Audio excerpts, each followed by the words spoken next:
ഒരു നാറ്റോ അംഗരാജ്യത്തിൻ്റെ കീഴിലൊരു പ്രദേശം ഞാനിങ്ങ് എടുക്കുക എന്ന് ട്രംപിന് എങ്ങനെ പറയാൻ പറ്റുമെന്ന് നമ്മൾ അത്ഭുതത്തോടെ ചോദിക്കും. പക്ഷേ ഇതൊന്നും ട്രംപിന് ബാധകമല്ലെന്നേ.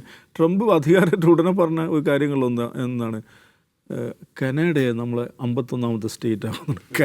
കാനഡ എന്ന് പറയുന്നത് ലോകത്തെ ഒരു മുൻനിര രാഷ്ട്രങ്ങളൊന്നാണ്. പിന്നെ G7 ഉള്ളതാണ്.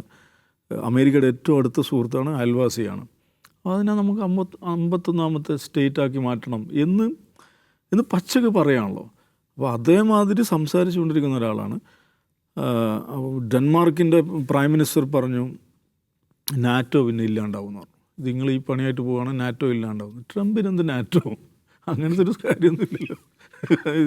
അപ്പോൾ ഈ പറയുന്ന ICC ഞങ്ങൾക്ക് ICCയുടെ ആളുകളെ സാങ്ഷൻ ചെയ്യുമെന്ന് പറഞ്ഞ ആളാണ്.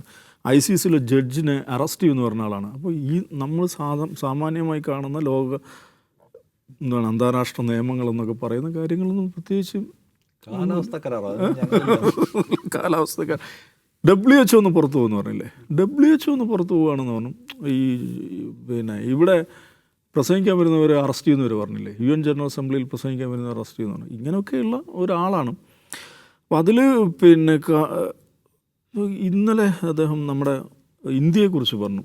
മോഡി മറ്റേ റഷ്യയിൽ നിന്നുള്ള എണ്ണ വാങ്ങുന്നുണ്ട്. അപ്പോൾ അദ്ദേഹത്തിന് അറിയാം എന്നെ ഹാപ്പി ആക്കണം, എന്നെ അൺഹാപ്പി ആക്കിയാൽ കുഴപ്പമെന്നൊക്കെ അദ്ദേഹത്തിന് അറിയാം. ഹീസ് എ ഗുഡ് ഗൈ എന്നൊക്കെ പറയുന്നുണ്ട്.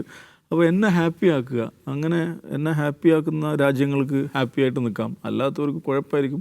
ഇങ്ങനെയൊക്കെ ചിന്തിക്കുകയും അദ്ദേഹത്തിൻ്റെ ഗുണം അതൊക്കെ പറയുകയും ചെയ്യും. ചിന്തിക്കുന്നതൊക്കെ ഇപ്പോൾ കൊളംബിയയുടെ കാര്യത്തിൽ പുള്ളി നേരത്തെ പറഞ്ഞാണ്, അത് ഞാൻ പിടിക്കും എന്ന് നേരത്തെ പറഞ്ഞാണ്, പരസ്യമായിട്ട് പറഞ്ഞാണ്. അപ്പം അങ്ങനെ പെരുമാറിക്കൊണ്ടിരിക്കുന്നത് ഞാൻ മുമ്പ് പറഞ്ഞല്ലോ. ഈ ഇലക്ഷൻ